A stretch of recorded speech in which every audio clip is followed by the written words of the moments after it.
ഇന്ന് ശബരിമല മേൽശാന്തിയെ പറ്റിയാണ് നമ്മൾ സംസാരിക്കാൻ പോകുന്നത്. ശബരിമല മേൽശാന്തി പണ്ടുകാലത്ത് ഈ ഒരു മേൽശാന്തി കീഴ്ശാന്തി എന്നുള്ളൊരു ഇതില്ലായിരുന്നു. ഒരു ശാന്തിക്കാരനെ പണ്ടുണ്ടായിരുന്നുള്ളൂ. ഇപ്പോൾ നടന്ന ഈ പുനഃപ്രതിഷ്ഠയ്ക്ക് ശേഷം, അതായത് ഒരു 60-70 വർഷത്തിന് ശേഷമാണ് പ്രത്യേകം മേൽശാന്തി എന്നും കീഴ്ശാന്തി എന്നുമൊക്കെയുള്ളൊരു സ്ഥാനം വന്നത്. അതിനു മുൻപ് വരെ ചെങ്ങന്നൂർ കടക്കേത്ത് എന്ന് പറഞ്ഞ ഒരു ഇല്ലത്ത് നിന്ന് ഒരു ശാന്തിക്കാരനായിരുന്നു വളരെ വർഷം. ആ ഒരു കുടുംബത്തിൽ നിന്ന് തന്നെയായിരുന്നു ഒരു 10-50-60 വർഷത്തോളം അവിടുന്ന് തന്നെയായിരുന്നു ശബരിമലയിൽ ശാന്തി ചെയ്തു വന്നിരുന്നത്.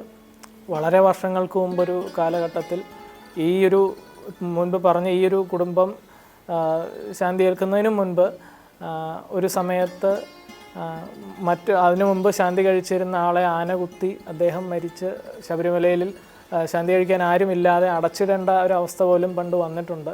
ആ ഒരു സമയത്ത് എരുമേലിയിലായിരുന്നു ശബരിമല ധർമ്മശാസ്താവിനെ സങ്കല്പിച്ച് പത്മവിട്ട് പൂജ കഴിച്ചുകൊണ്ടിരുന്നത്. കാരണം ശബരിമലയിലേക്ക് പോകാനും ഉള്ളൊരു സാഹചര്യം അന്നില്ലായിരുന്നു, പോകാൻ ആൾക്കാരുമില്ലായിരുന്നു. അങ്ങനത്തെ ഒരു സാഹചര്യമായിരുന്നു. അവിടെ നിന്നൊക്കെ ഇപ്പോൾ വളരെയധികം മാറി. പിന്നെ ഒരു പുനഃപ്രതിഷ്ഠയ്ക്ക് ശേഷം മേൽശാന്തി കീഴ്ശാന്തി എന്നുള്ള തസ്തികകളും ഒക്കെ വന്നു. ഇപ്പോൾ ശബരിമലയിൽ മേൽശാന്തി പുറപ്പെടാശാന്തിയാണ്. അതൊരു 25-30 വർഷത്തിൻ്റെ ആ ഒരു കാലയളവിലാണ് പുറപ്പെടാശാന്തി എന്ന് പറഞ്ഞൊരു വ്യവസ്ഥ വെച്ചത്. അതായത് ഒരു വർഷം അദ്ദേഹം നറുക്കിട്ട് കിട്ടിയതിന് ശേഷം ഒരു വർഷം ശബരിമലയിൽ തന്നെ തങ്ങുന്നതാണ്, മറ്റു പുറത്തേക്കെങ്ങും പോകാതെ. ഉത്സവത്തിൻ്റെ ആറാട്ടുഘട്ടം, അതായത് പൈങ്കുണി ഉത്രത്തിൻ്റെ അന്ന് മാത്രമാണ് മലയിറങ്ങി പമ്പ വരെ മേൽശാന്തി വരുന്നത്. ബാക്കി സമയം എല്ലാം സന്നിധാനത്ത് തന്നെയാണ് അദ്ദേഹം. മേൽശാന്തിയായിട്ട് വരുവാനും അതൊരു എളുപ്പം ആണോ എന്ന് ചോദിച്ചാൽ എളുപ്പമല്ല. കാരണം നറുക്കെടുപ്പും ഇൻ്റർവ്യൂവും ഒക്കെ ഉണ്ട്. ഇൻ്റർവ്യൂവിനും പല പല യോഗ്യതകളുണ്ട്. അത് വർഷം തോറും ചില മാറ്റങ്ങളൊക്കെ സംഭവിക്കാറുണ്ട്. എന്നാലും പല യോഗ്യതകളൊക്കെ തൃപ്തിപ്പെട്ടാൽ മാത്രമേ ഇൻ്റർവ്യൂവിൽ പങ്കെടുക്കാൻ സാധിക്കത്തുള്ളൂ. ഇദ്ദേഹത്തിൻ്റെ പേരിൽ മറ്റ് നിയമപരമായിട്ടുള്ള കേസുകളോ അലിഗേഷൻസോ ഒന്നും ഇല്ലെങ്കിൽ മാത്രമേ ഇൻ്റർവ്യൂവിൽ തന്നെ പങ്കെടുക്കാൻ സാധിക്കുകയുള്ളൂ. ഇൻ്റർവ്യൂവിൽ നിന്ന് നറുക്കിലേക്ക് വരികയും നറുക്ക് അയ്യപ്പസ്വാമിയുടെ സന്നിധാനത്ത് വെച്ച് തന്നെയാണ് നറുക്കെടുക്കുന്നത്. അങ്ങനെയാണ് ഒരു മേൽശാന്തിയെ നറുക്കിട്ട് മേൽശാന്തി ആകുന്നതും. തുടർന്ന് അദ്ദേഹം വൃശ്ചികം 1-ാം തീയതിയാണ് ഈ ഒരു സ്ഥാനം ഏൽക്കുന്നത്. വൃശ്ചികം 1-ൻ്റെ തലേദിവസം അവരോധിച്ച് അവിടുത്തെ വിശേഷപ്പെട്ട മന്ത്രങ്ങളും കാര്യങ്ങളും പറഞ്ഞു കൊടുത്ത് പൂജാവിധാനത്തെ പറ്റിയും ഒരു ധാരണയാക്കിയതിന് ശേഷം വൃശ്ചികം 1-ാം തീയതിയാണ് പുതിയതായി മേൽശാന്തി സ്ഥാനമേറ്റ് ഒരു വർഷം ആ ഒരു പദത്തിൽ ഇരിക്കുന്നത്. അത് തീർച്ചയായിട്ടും വലിയൊരു ഭാഗ്യമാണ്. കാരണം സാധാരണ അമ്പലങ്ങളിലെ പോലെ അല്ല ശബരിമലയെ സംബന്ധിച്ചിടത്തോളം. കുറച്ചുകൂടെ അവനവൻ്റെ ഒരു റിഫൈൻമെൻറ്റിന് കുറേ കൂടെ കാര്യങ്ങൾ അവിടെ ചെയ്യാൻ സാധിക്കും ഒരു മേൽശാന്തിക്ക്. കാരണം നട അടച്ച ശേഷവും അതിനെ വളരെ നല്ല രീതിയിൽ പഠിക്കാനും അല്ലെങ്കിൽ പല പുതിയ പുതിയ കാര്യങ്ങൾ പഠിക്കാനും ജപിക്കാനും ധ്യാനം ഇത്തരം കാര്യങ്ങൾക്കൊക്കെയുള്ള അവസരങ്ങളുണ്ട്. അത് ഇപ്പോൾ ഈ മറ്റു പല ക്ഷേത്രങ്ങളിലും ഇത്തരം കാര്യങ്ങൾക്കുള്ളൊരു സമയം പലർക്കും കണ്ടെത്താൻ സാധിക്കില്ല, ഒരു തിരക്കൊക്കെ വർദ്ധിച്ച ഒരു കാലത്ത്. പക്ഷേ ശബരിമലയെ സംബന്ധിച്ചിടത്തോളം ഈ ഒരു വലിയൊരു പ്രത്യേകതയാണ്. അതായത് അടച്ചിട്ട ഒരു സമയത്തും അയ്യപ്പസ്വാമിയുടെ ആ ഒരു സന്നിധിയിലിരുന്നു കൊണ്ട് ഇത്തരം കാര്യങ്ങളായി ഒരു കുറേ കൂടെ ആധ്യാത്മികമായി ഉയരാൻ അദ്ദേഹത്തിന് സാധിക്കും. പിന്നെ ശബരിമലയെ സംബന്ധിച്ചിടത്തോളം അതാണ് എപ്പോഴും ഒരു ശ്രീകോവിലിനോ ഒരു ബിംബത്തിനോ മാത്രമല്ല അവിടെ പ്രാധാന്യം, ആ ചുറ്റുപാടുകൾക്ക് മൊത്തമാണ്. ആ ഒരു ചുറ്റുമുള്ള മലദൈവങ്ങളുടെ ഒക്കെ ഊർജമാണ് സന്നിധാനത്ത് കിട്ടുന്നത്. ചുറ്റുമുള്ള മലകളിലും കാടുകളിലും വനങ്ങളിലും ഇവിടെയൊക്കെയുള്ള ജന്തു ജീവജാലങ്ങളുടെ ഒക്കെ ഒരു എനർജി ഈ ഒരു ഓറയിലാണ് ശരിക്കും പറഞ്ഞാൽ ഇവർ ഒരു വർഷം അവിടെ തങ്ങുന്നത്. അത് വലിയൊരു സുകൃതം തന്നെയാണ്. അപ്പം മുൻപ് പറഞ്ഞ പോലെ തന്നെ പല കാര്യങ്ങളും അനുവർത്തിക്കാൻ, പല കാര്യങ്ങളും പഠിക്കാൻ സാധിക്കുന്നുണ്ട്.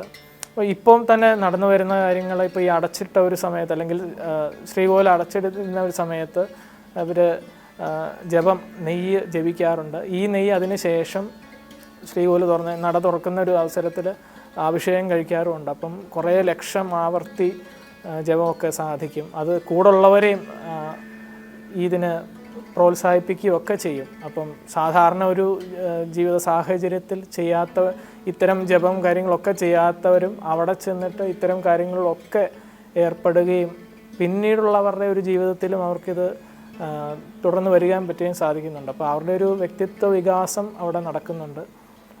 ഇപ്പം ഗായത്രി മന്ത്രം 24 ലക്ഷം ഒരു ഗായത്രി മന്ത്രം നെയ്യ് തൊട്ട് ജപിച്ചതിന് ശേഷം അഭിഷേകം കഴിക്കുകയും അത്തരം കാര്യങ്ങളൊക്കെ ഇപ്പം നടന്നു വരുന്നുണ്ട്. അത് വലിയൊരു പ്രത്യേകതയായിട്ട് തന്നെ തോന്നുന്നു. അതുകൊണ്ട് തന്നെ ശബരിമല മേൽശാന്തി എന്ന് പറയുമ്പോൾ അത് വലിയൊരു സ്ഥാനമാണ്, വലിയൊരു ഉത്തരവാദിത്വമാണ്.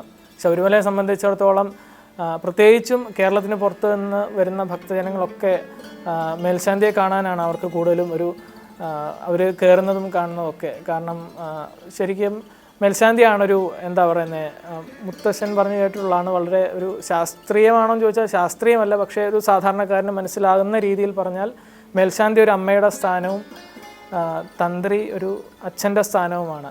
അപ്പോൾ ഒരു അമ്മ ചെയ്യുന്ന പോലുള്ള കുളിപ്പിക്കുകയും ഉറക്കുകയും ഇത്തരം കാര്യങ്ങളൊക്കെ വളരെ കെയറോടുകൂടി ചെയ്യുന്നതാണ് ഒരമ്മയുടെ ജോലി. അതാണിപ്പോൾ മേൽശാന്തിയും ശരിക്കും പറഞ്ഞാൽ ചെയ്തുകൊണ്ടിരിക്കുന്നത്. അപ്പം സാധാരണക്കാർക്കും എപ്പോഴും കാണാൻ സാധിക്കുന്നതും മേൽശാന്തിയാണ്. അതുകൊണ്ട് തന്നെ എല്ലാവരും ഒരു അപ്പീൽ ഉണ്ടാക്കുന്നുണ്ട് ശബരിമല മേൽശാന്തി. അപ്പം വലിയൊരു ഉത്തരവാദിത്തപ്പെട്ട ജോലിയാണ്. പിന്നെ മുൻപ് പറഞ്ഞ പോലെ ഒരു വ്യക്തിത്വ വികാസത്തിനുള്ള ഒരു സമയം കൂടിയാണ്, കാലയളവ് കൂടിയാണ് ഈ ഒരു വർഷം എന്ന് പറയുന്നത്. ശബരിമല മേൽശാന്തിയായി തിരഞ്ഞെടുക്കപ്പെട്ട് കഴിഞ്ഞാൽ ആ സ്ഥാനമേൽക്കാൻ വരുന്നത് കെട്ടുകെട്ടി തന്നെയാണ് വരുന്നത്.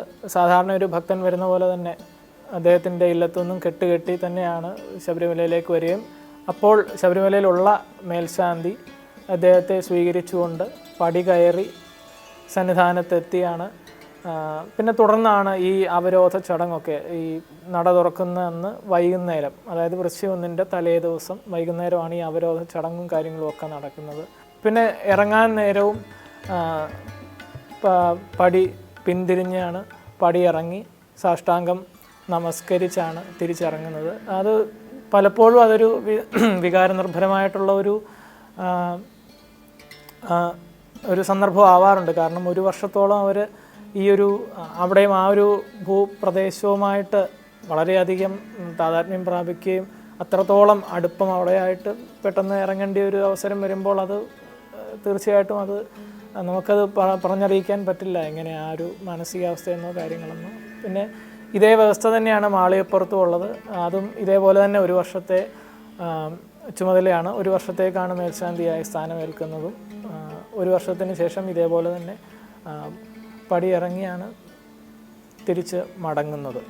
ഇത്രയൊക്കെയാണ് സാമാന്യമായി ശബരിമല മേൽശാന്തിയെ പറ്റി പറയാനുള്ളത്. സ്വാമി